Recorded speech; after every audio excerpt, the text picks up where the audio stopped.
یہ معلومات آپ کی اور آپ کے خاندان کی سلامتی سے متعلق ہے، لہٰذا اسے غور سے سنیں اور اگر مناسب سمجھیں تو شیئر کر دیں۔ ذیل میں دیے گئے چند کام کر لیجئے۔ آپ کے جسم سے منفی توانائی کا خاتمہ ہوگا اور آپ کے شیطان کمزور پڑ جائیں گے۔ نمبر 1، بیت الخلاء کی صفائی۔ اس پر کوئی سمجھوتا نہیں ہے اور بیت الخلاء کو مستقل بنیادوں پر صاف ستھرا اور بدبو سے پاک رکھیے۔ نمبر 2، رات کو سونے سے پہلے بیت الخلاء کو صاف اور پاک رکھنے کا اہتمام کیجیے۔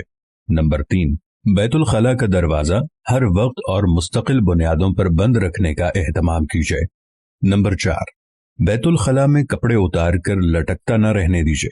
محض ایک رات کے لیے لٹکے رہنے والے کپڑوں میں جتنی منفی توانائی بھر جاتی ہے اس کا خاتمہ تقریباً ناممکن ہوتا ہے، یا کم از کم 72 گھنٹوں کے لیے دھوپ میں لٹکانے سے کچھ گلو خلاصی ممکن ہوتی ہے۔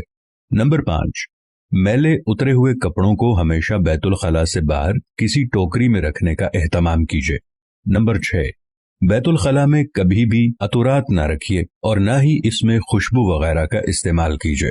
نمبر 7، بیت الخلاء میں جا کر روتے ہوئے ہر نوجوان لڑکی یا لڑکے کو نصیحت ہو کہ آئندہ کبھی بھی اور کسی بھی حال میں بیت الخلاء میں کھڑے ہو کر ایسی حرکت یا گفتگو نہ کرنا۔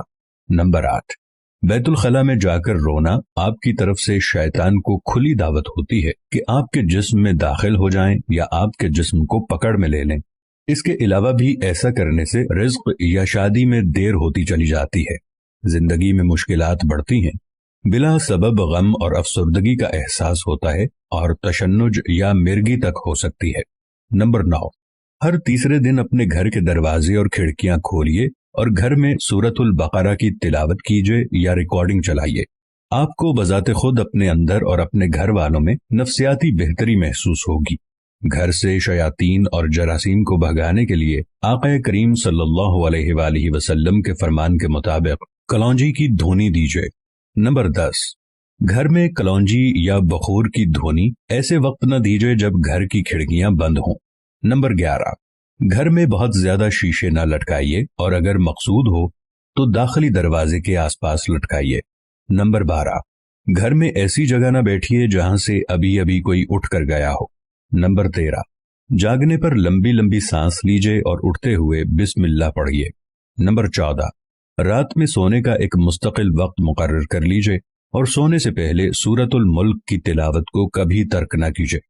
مبارک ہو ان کو جنہیں اس سورت کو سونے سے پہلے پڑھنے کی عادت ہے، یہ سورہ ان کے لیے عذاب قبر سے نجات کا سبب بنے گی۔ نمبر 15، نماز کے بعد آیت الکرسی کی تلاوت سے آپ اور جنت کے درمیان میں صرف موت کا حائل ہونا باقی رہتا ہے۔ نمبر 16، آپ کو جن لوگوں سے پیار ہے انہیں یہ پیغام بھیجیے، نیکی کی طرف توجہ دلانے والا نیکی کرنے والے جیسا اجر پاتا ہے۔ اللہ ہم سب پر اپنی رحمت فرمائے، سب کی پریشانیاں اور مشکلیں حل فرمائے، آمین۔